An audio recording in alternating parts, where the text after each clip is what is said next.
네, 안녕하세요. 하승민입니다. 오늘 A라이브 시간에는 새로운 다이어트 트렌드와 다이어트를 시작하시는 분들께 도움이 될 만한 다이어트 원리와 노하우에 대해서 말씀드리도록 하겠습니다.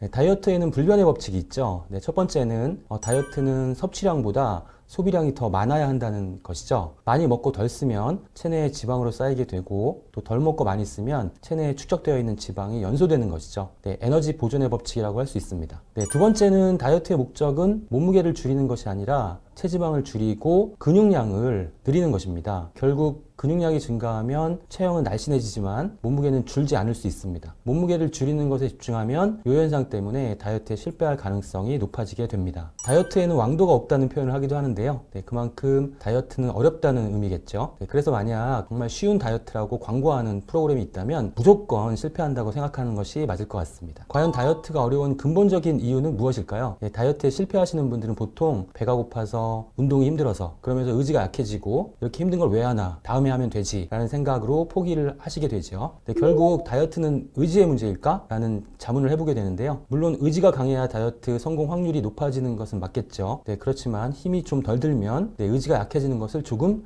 늦출 수도 있다고 생각합니다. 네, 그래서 오늘 다이어트 노하우 편에서는 비만과 다이어트에 관련된 호르몬, 인슐린을 비롯해서 렙틴과 그렐린 등 다양한데요. 이러한 호르몬의 작용에 대한 이해를 통해서 조금은 더 쉽게 다이어트 할 수 있는 방법은 없는지, 있다면 어떤 것들이 있는지 알아보려고 합니다. 혈당 조절 호르몬인 인슐린의 작용에 대해서 알아보기 위해서 먼저 혈당 지수에 대해서 살펴볼 텐데요. 혈당 지수는 섭취한 탄수화물이 혈당에 미치는 효과를 나타내는 척도입니다. 일정한 양의 탄수화물을 섭취한 후에 혈당 상승 정도를 같은 양의 표준 탄수화물을 섭취한 후에 혈당 상승 정도와 비교한 값인데요. 포도당 50g을 섭취한 후 2시간 동안의 혈당 변화를 100으로 보고 또 다른 탄수화물 50g을 섭취했을 때 혈당 변화를 지수로 만든 것입니다. 이 수치가 55 이하이면 낮은 혈당 지수, 그리고 55에서 70 사이이면 중간, 70 이상이면 높은 혈당 지수를 나타냅니다. 혈당 지수 외에 평소 해당 식품을 얼마나 많이 섭취하는가를 반영한 값으로 혈당 부하 지수라는 지표를 활용하기도 합니다. 그런데 이 지수가 의미하는 바가 무엇일까요? 바로 이 수치가 높으면 우리가 그 음식을 섭취했을 때 그만큼 더 빨리 더 많은 인슐린을 분비하게 된다는 것입니다. 혈당 지수가 높은 식품을 섭취하게 되면 혈당이 빠르게 상승하면서 인슐린의 분비가 증가하게 되고요. 인슐린은 혈당을 지방으로 합성하고 또 혈당이 급격히 저하되면서 뇌에서는 배고픔의 신호를 보내게 됩니다. 반대로 혈당 지수가 낮은 식품을 섭취하게 되면 혈당이 서서히 상승하기 때문에 인슐린이 적게 분비되면서 지방 합성을 늦추고요. 또 혈당이 유지되면서 뇌에서는 포만감을 오래 느끼게 되는 것이죠. 해외 대학에서 교재로 사용하는 책자에 실린 그 혈당 지수와 인슐린과의 상관관계를 설명하는 내용을 살펴보도록 하겠습니다. 그래프에서 그 높은 GI 식품을 섭취했을 때 혈당과 인슐린이 급격히 상승하고요. 또 인슐린의 작용으로 혈당이 이번에는 급격히 떨어집니다. 높은 피크와 깊은 골을 형성하게 되는데요. 혈당 스파이크라고 하는데 이 혈당 스파이크가 발생하면 지방 축적이 증가하고 혈당이 급격히 떨어지면 공복감, 즉 배고픔이 밀려와서 음식을 섭취하고자 하는 욕구가 매우 강해지게 되는 것이죠. 반면에 낮은 GI 식품을 섭취하면 혈당과 인슐린의 변화가 적고 또 포만감이 오래 지속되는 특성을 보입니다. 다만 혈당 지수는 한 가지 음식의 혈당 상승 지수를 나타내는 것이 대부분이기 때문에 하나의 식단에 다양한 반찬과 식재료를 포함하고 있는 우리나라 식단 특성상 완벽하게 맞아떨어지지는 않습니다. 그렇기 때문에 GI 지수표 그 자체만으로 정답이라고 생각하지 마시고 두 식재료 중 하나를 선택하는 상황에서 선택의 기준으로 활용하시는 것이 좋을 것 같습니다. 그런데 인슐린을 증가시키는 또 다른 원인이 있습니다. 인슐린이 많이 분비되면 더 많은 음식을 섭취하고자 하는 욕구가 커진다고 말씀드렸는데요.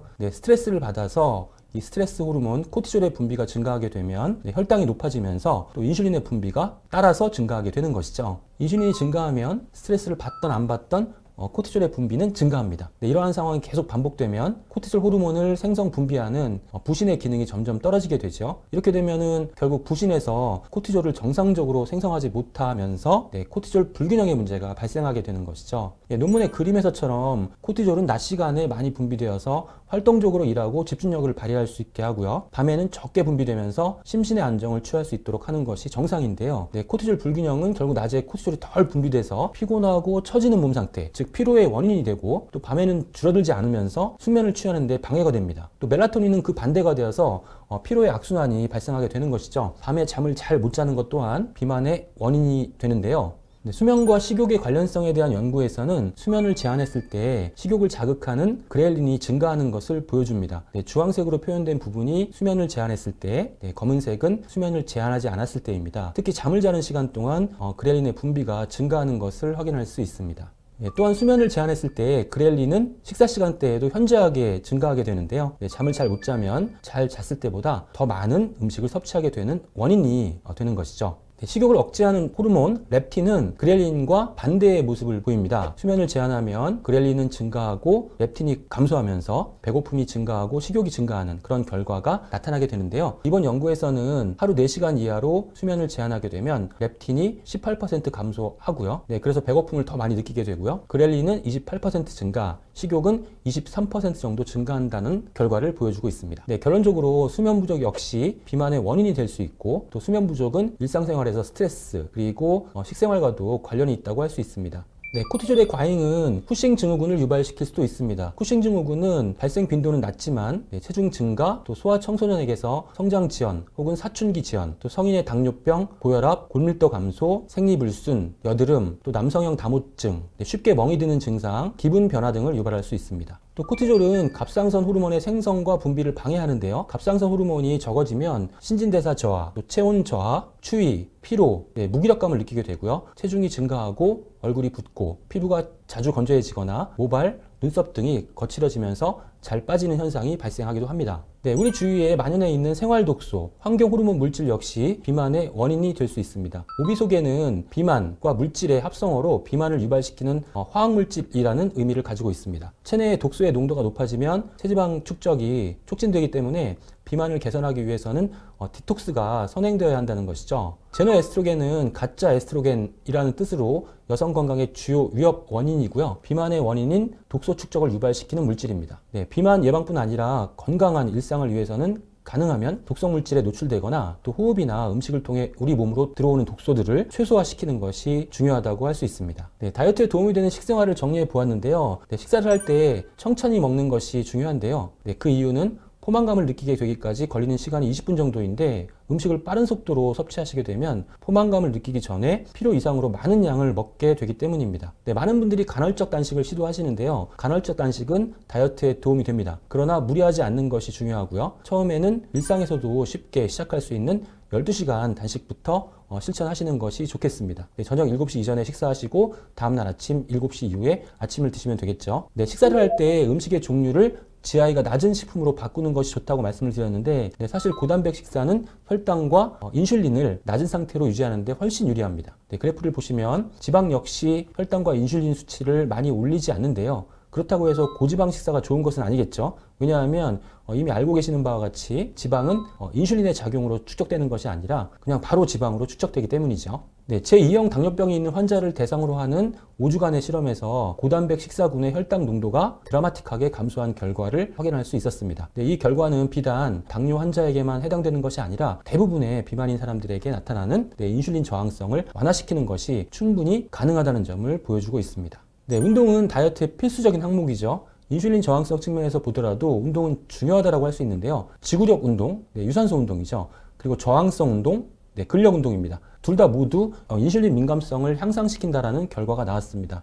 최근의 다이어트 트렌드는 헬시 플레저, 즉 즐거운 건강관리의 한 측면으로 자리매김하고 있습니다. 열량, 혈당 지수가 낮은 맛있는 음식을, 또 배고픔의 고통을 느끼지 않을 만큼 섭취하는 것, 거꾸로 식사법을 적용해 보는 것도 추천을 드리는데요. 일반적인 식사 순서와 다르게 채소나 과일 위주의 식이섬유를 먼저 섭취한 다음에 고기나 생선, 육류, 달걀 등의 단백질을 섭취하고 마지막으로 빵이나 떡, 밥과 같은 탄수화물을 섭취하는 건데요. 이렇게 하면은 혈당을 빠르게 올리지 않고 쉽게 포만감을 느낄 수 있는 장점이 있습니다. 자신의 몸 상태에 맞는 재미를 유지할 수 있는 운동을 찾아보는 것도 좋겠습니다. 말처럼 쉽지는 않겠지만 다이어트를 위한 맹목적이고 의무적인 운동을 하는 기존의 방식을 탈피해야 합니다. 함께 할 수 있는 파트너를 찾는 것도 큰 도움이 될 수 있겠죠. 스트레스 관리와 건전한 수면 위생을 유지하는 것 역시 헬시 플레저의 핵심 내용입니다.